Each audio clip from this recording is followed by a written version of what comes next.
Hello students, welcome back to my channel Harshita Education. So today in this video we are going to start chapter 2, how the dog found himself a new master. So this chapter we are going to do from class 6th English Honeysuckle NCERT syllabus. So before reading the story, let's read before you read. You may know that the dog and the wolf are closely related. So आपको पता होगा कि ये जो dog है और जो wolf है ये लोग मतलब नियर बाय रिलेटेड होते हैं, एक दूसरे से इनका बहुत ज़्यादा संबंध है. You may also know something about how over the centuries human beings have domesticated and tamed wild animals.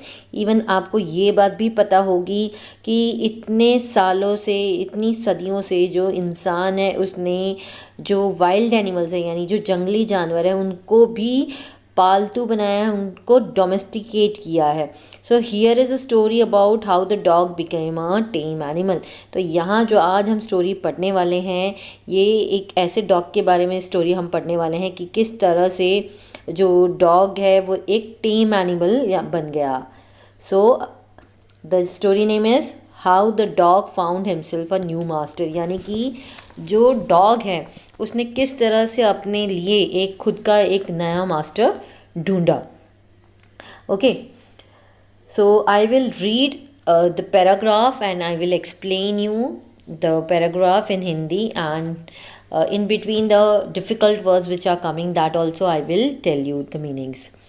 So dogs were once their own master and lived the way wolves do, in freedom, until a dog was born who was ill pleased with this way of life. He was sick and tired of wandering about by himself, looking for food and being frightened of those who were stronger than he. यानी कि एक समय था जब कुत्ते भी अपने मालिक यानी कुत्ते अपने खुद के मालिक होते थे, उनको कोई कंट्रोल नहीं कर सकता था, लेकिन वे भी भेड़ियों की भांति जैसे एकदम फ्री होके इधर से उधर वो घूमते थे. फिर एक कुत्ते ने जन्म लिया जिसे इस प्रकार का जीवन पसंद नहीं आया. मतलब एक कुत्ते का जन्म हुआ लेकिन इस तरह से जब जो जी रहे थे उसको ये चीज़ पसंद नहीं आया. तो वो भोजन की खोज अकेले ही करते करते एकदम तंग होकर थक चुका था और उसे अपने से बलशाली जीवों का भी बहुत ज़्यादा उसको डर लगा रहता था कि भाई मुझसे ज़्यादा अगर कोई स्ट्रॉन्गर होगा तो वो मुझे क्या कर सकता है, यहाँ पर मुझे मार सकता है. तो here you can see that in first line masters. So masters का मतलब होता है ओनर्स, जो हमारे मास्टर्स होते हैं, यानी आप उसे स्वामी भी बोल सकते हो. In third line you can see ill pleased. So ill pleased means you can see in this pink box also. इसका मतलब होता है unhappy, यानी कि आप खुश नहीं हो, किसी बात से नाखुश हो. Then in the fourth line you can see the word sick. तो यहाँ पे sick का मतलब होता है एक्चुअली बीमार, बट यहाँ पे sick का मतलब बताया गया है बोर्ड, यानी कि किसी चीज़ से आप परेशान हो चुके हो, तंग आ चुके हो. Okay, next word is wandering. तो वैंडरिंग का मतलब होता है गोइंग अबाउट, यानी कि इधर उधर घूमते रहना. Okay, in the next page we can see the first line, the word is given frightened. So frightened means afraid, यानी किसी चीज़ से आपको डर लगना. Okay, so this are some difficult words in the first paragraph. Now will move to second paragraph. He thought it over and decided that the best thing for him to do was to become the servant of one who was stronger than anyone on earth, and he set out to find such a master. तो अब इसने क्या किया, मतलब ये जो कुत्ते के बारे में हम बात कर रहे हैं, तो उसने खूब सोच विचार किया और उसने डिसीजन लिया कि उसके लिए सर्वोत्तम उपाय यही होगा, यानी कि सबसे अच्छा उपाय यही होगा कि वो किसी ऐसे जीव का सेवक बन जाए जो सबसे अधिक ताकतवर हो, यानी सबसे ज़्यादा शक्तिशाली हो, और वो अपने लिए मालिक की खोज के लिए वो निकल पड़ता है. ओके, तो यहाँ पे आप देख सकते हो in this word this paragraph I don't think यहाँ पे कोई ज़्यादा डिफ़िकल्ट वर्ड है, ओनली स्ट्रॉन्गर है, तो स्ट्रॉन्गर मीन्स ताकतवर होता है, ठीक है। So will move to next paragraph, third one. He walked and he met a kinsman of his, a big wolf who was as strong as he was fierce. Where are you going, dog? The wolf asked. I am looking for someone to take up service with. Would you like to be my master, wolf? I don't see why not, the wolf said, and this agreed upon the two of them went on together. तो वो जो कुत्ता था वो चलता गया, किसकी तलाश में? अपने लिए एक मालिक की तलाश में वो चलता गया। तो ये जो कुत्ता है वो चलता गया और उसकी भेंट यानी कि उसकी जो मुलाकात है वो उसके एक संबंधी से हो गई, अपने एक रिलेटिव से हो गई। तो ये रिलेटिव कौन था? एक बड़ा सा भेड़िया था जो उतना ही बलशाली था जितना कि वो डरावना दिख रहा था, उतना स्ट्रॉन्गर भी था और उतना ज़्यादा वो, यहाँ पे आपको बताया है कि वो ज़्यादा डरावना भी था। तो उसने कहा, तुम कहाँ जा रहे हो कुत्ते? भेड़िए ने उसको इस तरह से वुल्फ ने पूछा। तो कुत्ता बोलता है, मैं तो एक मालिक की तलाश कर रहा हूँ, क्या तुम मेरे मालिक बनना पसंद करोगे? तो जो भेड़िया था वो बोलता है, क्यों नहीं। भेड़िया उसको इस तरह से बोलता है, और जब दोनों ने अपनी अपनी सहमति बताई कि हाँ भाई मुझे एक मालिक चाहिए, और वो बोलता है ठीक है मैं तुम्हें मेरा सर्वेंट रख लेता हूँ, तो दोनों के दोनों एक साथ घूमने के लिए निकल पड़ते हैं। Now in this paragraph we'll see the difficult words. So here one word is given kinsman in the second line. So kinsman मतलब होता है रिलेटिव यानी कि किसी का संबंधी। Next is fierce. तो फियर्स का मतलब होता है वायलेंट यानी कि बहुत ही ज़्यादा खूंखार उग्र इंसान। एनिमल भी हो सकता है, इंसान भी हो सकता है, कोई भी उग्र हो सकता है। Okay, and one more is given looking for. तो लुकिंग फॉर का मतलब होता है इन सर्च ऑफ यानी कि किसी चीज़ की तलाश में वो निकल पड़ा, ठीक है। Let's move to fourth one. They walked and all of a sudden the wolf lifted his nose, sniffed, darted quickly off the path and into the bushes and crept deeper into the forest. The dog was much surprised. What's come over you, master? He asked. What has frightened you so? Can't you see there's a bear out there and he might eat up both of us, you and me. तो यहाँ पे देखिए अब fourth paragraph में ये बात हो रही है कि जो दोनों थे यानी कि जो वुल्फ था और जो डॉग था वो दोनों के दोनों अब साथ चलने लग गए, और अचानक भेड़िए ने अपनी जो थी नाक जो थी उसको ऊपर उठाया और वो स्निफ करने लगा यानी कि सूंघने लगा वो। फिर वो तेज़ गति से रास्ते से हटकर झाड़ियों में से होता हुआ जंगल के अंदर चला गया। तो ये देखकर जो कुत्ता था वो बहुत ज़्यादा एकदम हैरान हो गया, उसको समझ नहीं आ रहा था कि भाई हो क्या रहा है, ठीक है। तो उसने कहा, आपको क्या हो गया है मालिक? उसने पूछा, आप किससे डर गए हो? तो क्या तुम्हें दिखाई नहीं देता वहाँ एक बियर है, बियर यानी कि रीछ यानी भालू, और वो मुझे और तुम्हें हम दोनों को मारकर खा जाएगा। तो इस तरह से वो वुल्फ उसको बोलता है। So in the fourth paragraph you can see in the second line lifted. Lifted का मतलब होता है रेज्ड यानी कि ऊपर उठाना। Next is sniffed. Third line में देखिए स्निफ्ट। तो स्निफ्ट का मतलब होता है ब्रीद इन और स्मेल टू डिस्कवर समथिंग यानी कि सूंघना। Okay, next word is darted. तो darted means ran off swiftly यानी कि एकदम फास्ट वहाँ से भाग के चले जाना। Next word is given crept. तो क्रेप्ट का मतलब होता है वेंट यानी कि वहाँ से घुस गया मतलब किसी जगह पर। Okay, frightened we I already told you, fine. So this are the few things in this paragraph. Now fifth paragraph. Seeing that the bear was stronger than the wolf, the dog decided to take up service with him, and he left the wolf and asked the bear to be his master. The bear agreed to this readily and said, let us go and find a herd of cows. I will kill a cow and then we can both eat our fill. अब क्या हुआ यहाँ पे देखिए, यहाँ पे जब जो कुत्ता है उसने देखा कि भेड़िए से भी ज़्यादा ताकतवर बलशाली रींछ है, यानी कि वो भालू है, कुत्ते ने क्या किया, उस भालू का सेवक बनना उसने स्वीकार कर लिया। उसने भेड़िए का साथ छोड़कर भालू से अपना स्वामी बनने के लिए कहा। तो भालू ने तुरंत खुशी से स्वीकार कर लिया और बोला, चलो हम अब चलें और गायों का कोई जो झुंड है उसको खोजते हैं, फिर एक मैं जो गाय है उसको मार दूंगा और फिर हम दोनों एकदम भर पेट मिलकर खाना खाएंगे। तो इस तरह से वो जो रीछ है वो उसको बोलता है। तो यहाँ पे देखिए आपको एक वर्ड दिया गया है, ये इधर पर हर्ड, फर्स्ट लाइन में HERD। तो हर्ड का मतलब होता है ग्रुप, यानी कि झुंड। उसके बाद है ईट अवर फिल। ईट अवर फिल का मतलब होता है satisfy our hunger to the full, यानी कि पेट भरकर खाना। Let's move to next paragraph, paragraph number 6। They walked on and soon saw a herd of cows, but just as they were about to come up to it, they were stopped by a terrible noise. The cows were mooing loudly and running in a panic in all directions.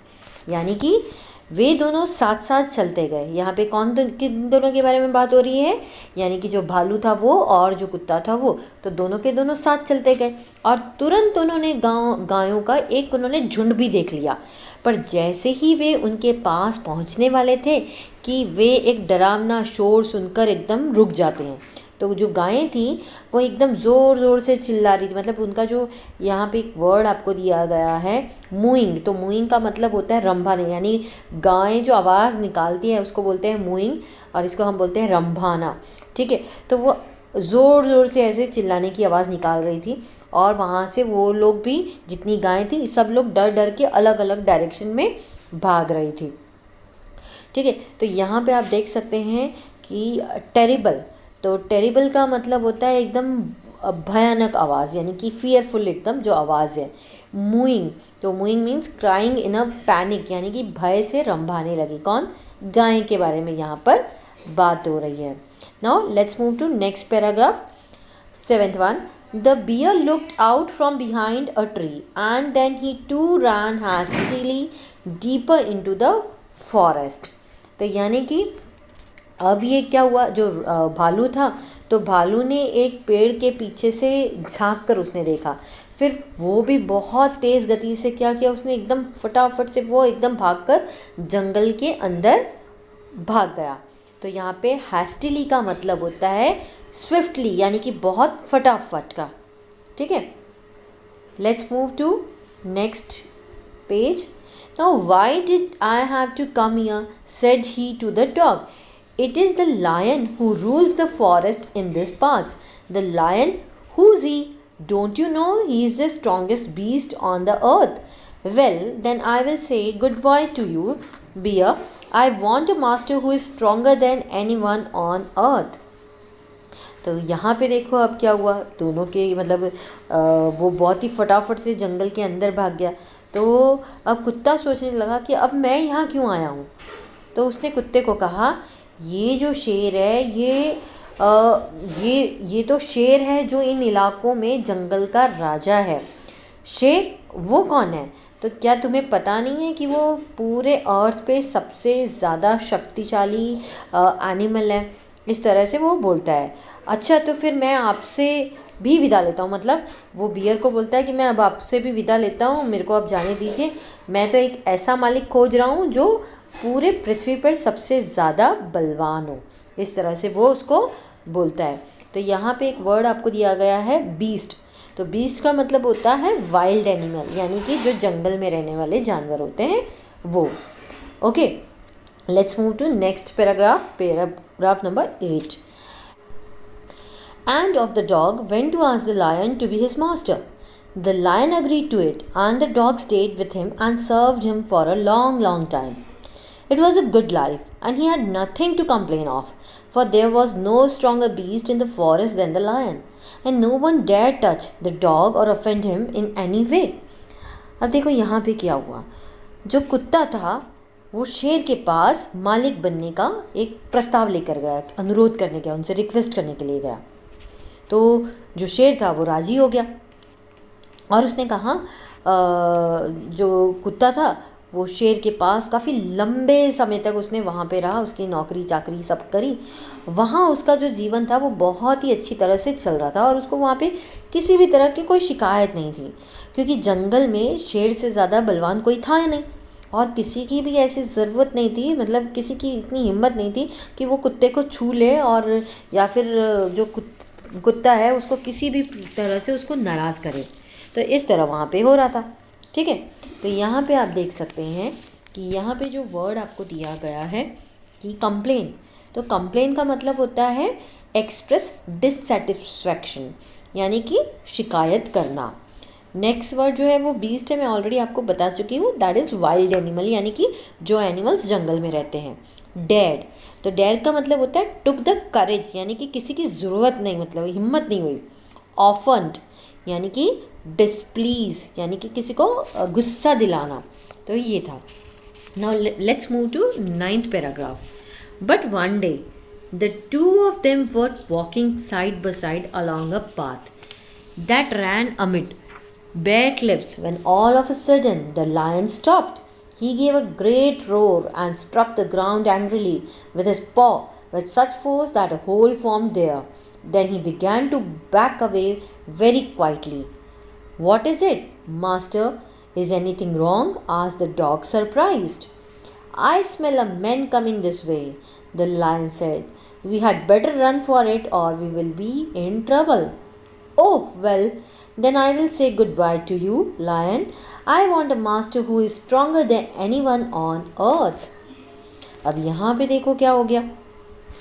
यहाँ पे जो एक दिन क्या हुआ, जो शेर था और जो कुत्ता था वो दोनों के दोनों जंगल से, मतलब चट्टानें थी और चट्टानों के आगे पीछे बहुत सारे पेड़ थे, तो वहाँ से उसके बीच में से गुजरते हुए एक रास्ते पे अगल बगल वो लोग घूम रहे थे। जब अचानक एकदम से क्या हुआ, जो शेर था वो रुक गया, तो और एकदम रुक गया और एकदम ज़ोर से दहाड़ा वो, ज़ोर से, और ज़मीन को उसने गुस्से में अपने जो उसका जो पंजा था उसने इतनी ताकत से उस पंजे को मारा कि ज़मीन में एक होल हो गया। ठीक है, वहाँ पे एक गड्ढा बन गया। फिर उसने चुपचाप धीरे धीरे पीछे हटना शुरू किया। अब ये क्या हुआ, तो जो कुत्ता था उसने ऐसा बोला, ये क्या हुआ मालिक, कुछ गड़बड़ है क्या? उसने एकदम सरप्राइज़ होकर शेर से पूछा। तो शेर बोलता है, मुझे आदमी की महक आ रही है जो इसी रास्ते पर आ रहा है। तो शेर ने कहा, इस तरह से उसने बताया, तो इसीलिए अच्छा होगा कि हम यहाँ से भाग लें, नहीं तो वरना हम लोग परेशानी में पड़ जाएंगे। तो अब यहाँ पे ये बात होती है। ठीक है, तो यहाँ पे आप देख सकते हैं अमिड। अमिड अमिड का मतलब क्या होता है, इन द मिड्स ऑफ, यानी कि बीच में, किसी भी रास्ते के बीच में। क्लिफ्स, तो क्लिफ्स का मतलब होता है रॉक्स, यानी कि चट्टाने। नेक्स्ट वर्ड है roar. Roar means made a loud noise, यानी कि दहाड़ना। Next word is struck. So struck का मतलब होता है हिट, यानी कि ज़ोर से एकदम पटकना। Next is paw. तो paw means an animal's foot having claws and pads, यानी कि पंजे। ठीक है, तो this are some words. Now let's move to next one. So we'll see this last paragraph, that is paragraph number 10. And off the dog went to join the men, and he stayed with him and served him faithfully. This happened long ago, but to this day the dog is man's most loyal servant and knows no other master.